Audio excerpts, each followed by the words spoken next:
ಎಲ್ರಿಗೂ ನಮಸ್ಕಾರ. Welcome back to my YouTube channel. ಇವತ್ತು ನಾನು ನಿಮಗೆ ಮಶ್ರೂಮ್ ಗ್ರೇವಿ ಅಥವಾ ಮಶ್ರೂಮ್ ಕರಿನ ಹೇಗೆ ಮಾಡೋದು ಅಂತೇಳಿ ಇವತ್ತಿನ ವಿಡಿಯೋದಲ್ಲಿ ತಿಳಿಸ್ಕೊಡ್ತಾ ಇದ್ದೀನಿ.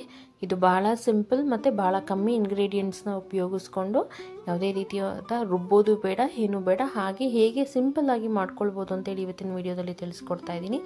ಮೊದಲಿಗೆ ನಾನಿಲ್ಲಿ 1 ಬಾಕ್ಸಷ್ಟು ಬಟನ್ ಮಶ್ರೂಮ್ನ ತೊಗೊಂಡು ಚೆನ್ನಾಗಿ ಉಪ್ಪಿನ ನೀರಲ್ಲಿ ತೊಳೆದು ಅದನ್ನು ವಾಶ್ ಮಾಡಿ ಕಟ್ ಮಾಡಿ ಇಟ್ಕೊಂಡಿದ್ದೇನೆ.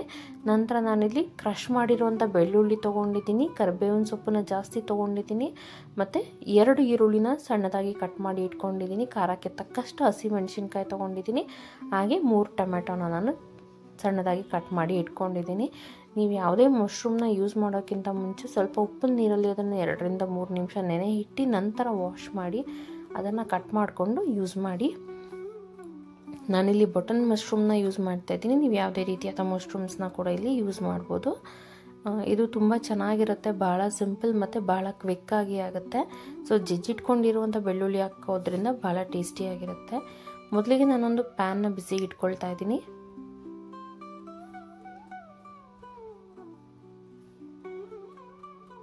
ನಂತರ ನಾನಿಲ್ಲಿ 2 ರಿಂದ 3 ಚಮಚದಷ್ಟು ಎಣ್ಣೆನ ಹಾಕ್ಕೊಳ್ತಾ ಇದ್ದೀನಿ. ಸೊ ಎಣ್ಣೆ ಚೆನ್ನಾಗಿ ಬಿಸಿ ಆಗಬೇಕು.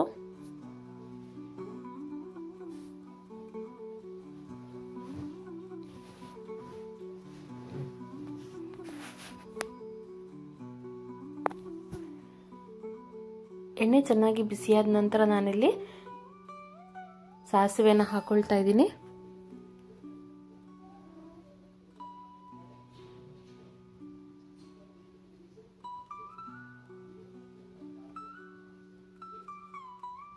ಸೊ ಸಾಸಿವೆ ಚೆನ್ನಾಗಿ ಸಿಡಿಯೋದಕ್ಕೆ ಶುರುವಾಗಬೇಕು.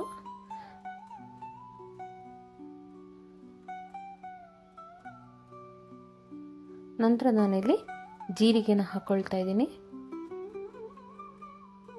2 ಕೂಡ ಎಣ್ಣೆಯಲ್ಲಿ ಚೆನ್ನಾಗಿ ಸಿಡಿಬೇಕು, ಅಂದರೆ ಚೆನ್ನಾಗಿ ಚಿಟಪಟ ಅನ್ನಬೇಕು, ಅಲ್ಲಿ ತನಕ ನಾವು ಇದನ್ನು ಹಾಗೆ ಬಿಡಬೇಕು. ಸೊ ಈ ಮಶ್ರೂಮ್ ಗೊಜ್ಜು ಅಥವಾ ಗ್ರೇವಿನ ನೀವು ಚಪಾತಿ, ದೋಸೆ, ರೊಟ್ಟಿ, ಅನ್ನಕ್ಕೂ ಕೂಡ ನೀವು ಮಾಡ್ಕೊಳ್ಬೋದು. ಅಷ್ಟು ಚೆನ್ನಾಗಿರುತ್ತೆ ಇದರದ್ದು ಕಾಂಬಿನೇಷನ್. ನಂತರ ನಾನಿಲ್ಲಿ ಜಜ್ಜಿಟ್ಕೊಂಡಿರುವಂಥ ಬೆಳ್ಳುಳ್ಳಿನ ಹಾಕ್ಕೊಳ್ತಾ ಇದ್ದೀನಿ. ಸೊ ಬೆಳ್ಳುಳ್ಳಿ ಎಣ್ಣೆಯಲ್ಲಿ ಚೆನ್ನಾಗಿ ಫ್ರೈ ಆಗಬೇಕು, ಲೈಟ್ ಗೋಲ್ಡನ್ ಬ್ರೌನ್ ಆಗಬೇಕು, ಆವಾಗಲೇ ಅದು ಒಳ್ಳೆ ಟೇಸ್ಟ್ ಬರೋದು. ನಂತರ ನಾನಿಲ್ಲಿ ಹಸಿರು ಮೆಣಸಿನ್ಕಾಯಿನ ಹಾಕ್ಕೊಳ್ತಾ ಇದ್ದೀನಿ. ಇದು ಕೂಡ ಎಣ್ಣೆಯಲ್ಲಿ ಚೆನ್ನಾಗಿ ಫ್ರೈ ಆಗಬೇಕು. ನಂತರ ನಾನಿಲ್ಲಿ ಕರಿಬೇವಿನ ಸೊಪ್ಪನ್ನು ಉಪಯೋಗಿಸ್ಕೊಳ್ತಾ ಇದ್ದೀನಿ.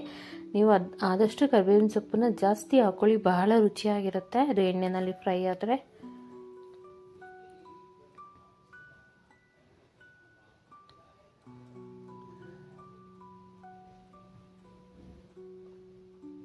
ನಂತರ ಎಲ್ಲದನ್ನು ನೀಟಾಗಿ ಮಿಕ್ಸ್ ಮಾಡ್ಕೊಳ್ಳಿ.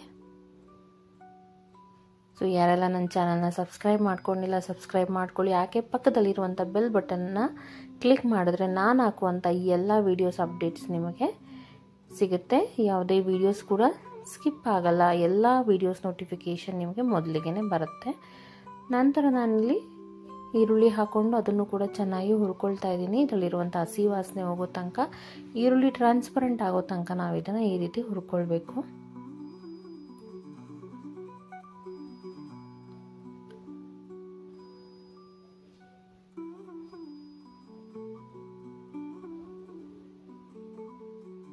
ಸೊ ಈರುಳ್ಳಿನ ಟ್ರಾನ್ಸ್ಪರೆಂಟ್ ಆಗೋ ತನಕ ನಾವು ಈ ರೀತಿ ಚೆನ್ನಾಗಿ ಹುರ್ಕೊಳ್ಬೇಕು. ಇದರಲ್ಲಿರುವಂಥ ಎಲ್ಲ ಹಸಿ ವಾಸನೆಗಳು ಸ್ಮೆಲ್ ಹೋಗಬೇಕು, ಅಲ್ಲಿ ತನಕ ನಾವು ಚೆನ್ನಾಗಿ ಎಲ್ಲದನ್ನು ಎಣ್ಣೆಯಲ್ಲಿ ಈ ರೀತಿ ಹುರ್ಕೊಳ್ಬೇಕು.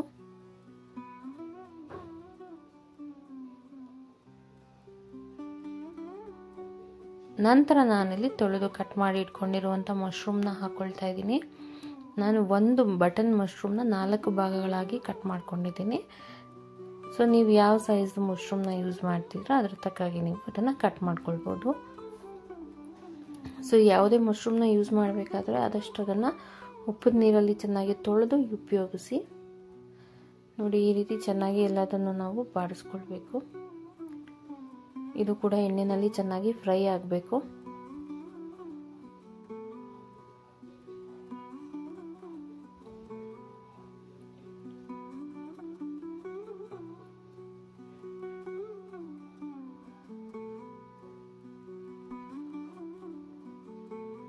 ಸೊ ಇದೆಲ್ಲ ಎಣ್ಣೆಯಲ್ಲಿ ನೀಟಾಗಿ ಫ್ರೈ ಆಗೋ ತನಕ ನಾವು ಅದನ್ನು ಹಾಗೆ ಫ್ರೈ ಮಾಡ್ಕೋಬೇಕು. ಅದರಲ್ಲಿರುವಂಥ ಹಸಿ ವಾಸನೆ ಹೋಗೋ ತನಕ ನಾವು ನೀಟಾಗಿ ಫ್ರೈ ಮಾಡ್ಕೊಳ್ಬೇಕು.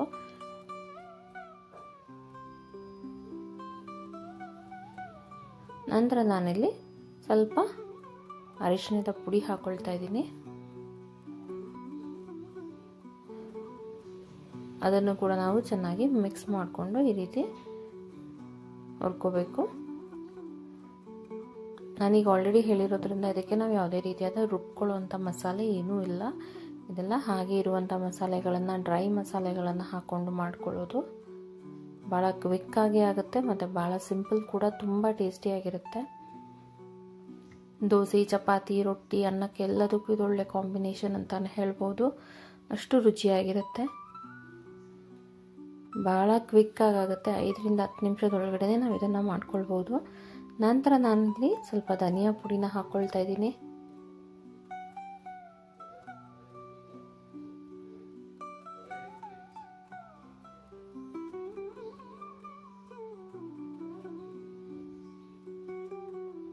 ಸೊ ಈ ರೀತಿ ಧನಿಯಾ ಪುಡಿನ ಹಾಕ್ಕೊಂಡಿದ್ದೀನಿ. ನಂತರ ನಾನಿಲ್ಲಿ ಸ್ವಲ್ಪ ರೆಡ್ ಚಿಲ್ಲಿ ಪೌಡರ್ನ ಹಾಕ್ಕೊಳ್ತಾ ಇದ್ದೀನಿ. ನಾನೀಗ ಆಲ್ರೆಡಿ ಖಾರಕ್ಕೆ ಹಸಿರು ಮೆಣಸಿನ್ಕಾಯಿ ಉಪಯೋಗಿಸ್ಕೊಂಡಿರೋದ್ರಿಂದ ಸ್ವಲ್ಪ ನೋಡಿ ನಾನು ಸ್ವಲ್ಪ ಪ್ರಮಾಣದಲ್ಲಿ ರೆಡ್ ಚಿಲ್ಲಿ ಪೌಡರ್ನ ಹಾಕ್ಕೊಳ್ತಾ ಇದ್ದೀನಿ. ನೀವು ಅಷ್ಟೇ ನಿಮಗೆ ಖಾರಕ್ಕೆ ಎಷ್ಟು ಬೇಕೋ ಅಷ್ಟು ಅನುಗುಣವಾಗಿ ನೀವು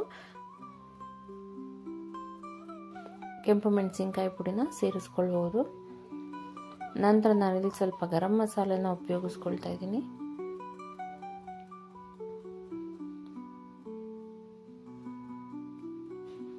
ಸೊ ಇದನ್ನು ಎಲ್ಲ ಕೂಡ ನೀವು ಈ ರೀತಿ ನೀಟಾಗಿ ಮಿಕ್ಸ್ ಮಾಡ್ಕೊಳ್ಬೇಕು.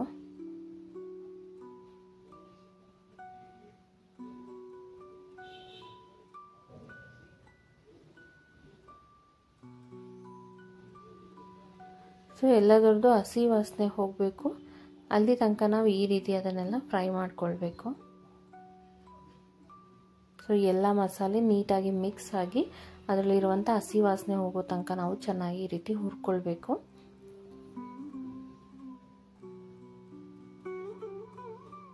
ನಂತರ ನಾನಿಲ್ಲಿ ರುಚಿಗೆ ತಕ್ಕಷ್ಟು ಉಪ್ಪನ್ನು ಹಾಕೊಳ್ತಾ ಇದ್ದೀನಿ. ನೀವು ಬೇಕಿದ್ದರೆ ಇದನ್ನು ಹೀಗೆ ಕೂಡ ಉಪಯೋಗಿಸ್ಬೋದು, ಅಷ್ಟು ಟೇಸ್ಟಿಯಾಗಿರುತ್ತೆ. ಇದು ಒಂಥರ ಪೆಪ್ಪರ್ ಡ್ರೈ ಥರನ, ಇದಕ್ಕೆ ನೀವು ಸ್ವಲ್ಪ ಪೆಪ್ಪರ್ ಪೌಡರ್ನ ಹಾಕ್ಕೊಂಡ್ರೆ ಇದನ್ನು ನೀವು ಮಶ್ರೂಮ್ ಪೆಪ್ಪರ್ ಡ್ರೈ ಆಗಿ ಕೂಡ ಉಪಯೋಗಿಸ್ಬೋದು.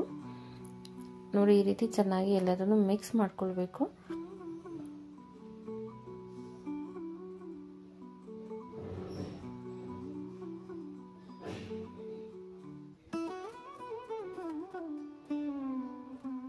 ನಂತರ ನಾನಿಲ್ಲಿ ಕಟ್ ಮಾಡಿ ಇಟ್ಕೊಂಡಿರುವಂಥ ಟೊಮ್ಯಾಟೋನ ಹಾಕ್ಕೊಳ್ತಾ ಇದ್ದೀನಿ.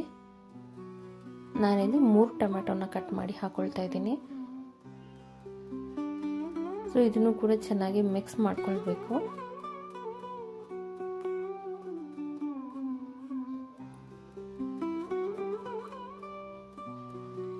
ಸೊ ಎಲ್ಲದನ್ನು ನೀಟಾಗಿ ಮಿಕ್ಸ್ ಮಾಡ್ಕೊಳ್ಬೇಕು.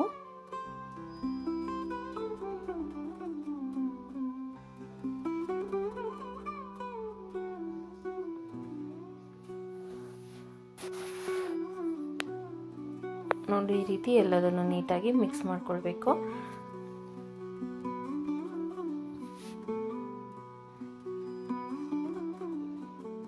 ಸೊ ಟೊಮ್ಯಾಟೊದು ಕೂಡ ಹಸಿ ವಾಸನೆ ಹೋಗಿ ಅದರಲ್ಲಿರುವಂಥ ನೀರಿನ ಅಂಶ ಎಲ್ಲ ಹೋಗಿ ಟೊಮೆಟೊ ಸಾಫ್ಟ್ ಆಗೋ ತನಕ ಈ ರೀತಿ ಮಿಕ್ಸ್ ಮಾಡಿಕೊಂಡು ಅದನ್ನು ಕೂಡ ನಾವು ಬೇಯಿಸ್ಕೊಳ್ಬೇಕು. ಸೊ ಟೊಮೆಟೊ ಕೂಡ ಚೆನ್ನಾಗಿ ಬೇಯೋದಕ್ಕೆ ಶುರುವಾಗಿದೆ. ಇವಾಗ ಅದು ಎಣ್ಣೆ ಬಿಡೋದಕ್ಕೆ ಶುರುವಾಗೋ ತನಕ ನಾವು ಈ ರೀತಿ ಅದನ್ನೆಲ್ಲ ಚೆನ್ನಾಗಿ ಬೇಯಿಸ್ಕೊಳ್ಬೇಕು. ನಂತರ ನಾನಿಲ್ಲಿ ಸ್ವಲ್ಪ ನೀರನ್ನು ಹಾಕ್ಕೊಳ್ತಾ ಇದ್ದೀನಿ, ಯಾಕೆಂದರೆ ಇದನ್ನು ನಾವು ಗೊಜ್ಜು ಅಥವಾ ಗ್ರೇವಿ ಕನ್ಸಿಸ್ಟೆನ್ಸಿಗೆ ಮಾಡ್ಕೋಬೇಕಂದ್ರೆ ನಾವು ಒಂದು ಸ್ವಲ್ಪ ನೀರನ್ನು ಆ್ಯಡ್ ಮಾಡ್ಕೊಳ್ಬೇಕು. ಅದಕ್ಕೆ ಆ ನೀರನ್ನು ಆ್ಯಡ್ ಮಾಡಿ ಎಲ್ಲದನ್ನು ನೀಟಾಗಿ ಮಿಕ್ಸ್ ಮಾಡಿ ನಾನಿಲ್ಲಿ ಕುದಿಯೋದಕ್ಕೆ ಬಿಟ್ಟಿದ್ದೇನೆ. ನೋಡಿ ಈ ರೀತಿ ಎಲ್ಲದನ್ನು ನೀಟಾಗಿ ಮಿಕ್ಸ್ ಮಾಡ್ಕೊಳ್ಬೇಕು. ಸೊ ನೀರು ನಿಮಗೆ ಬೇಡ ಅಂದರೆ ನೀವು ಅದನ್ನು ಸ್ಕಿಪ್ ಮಾಡ್ಬೋದು.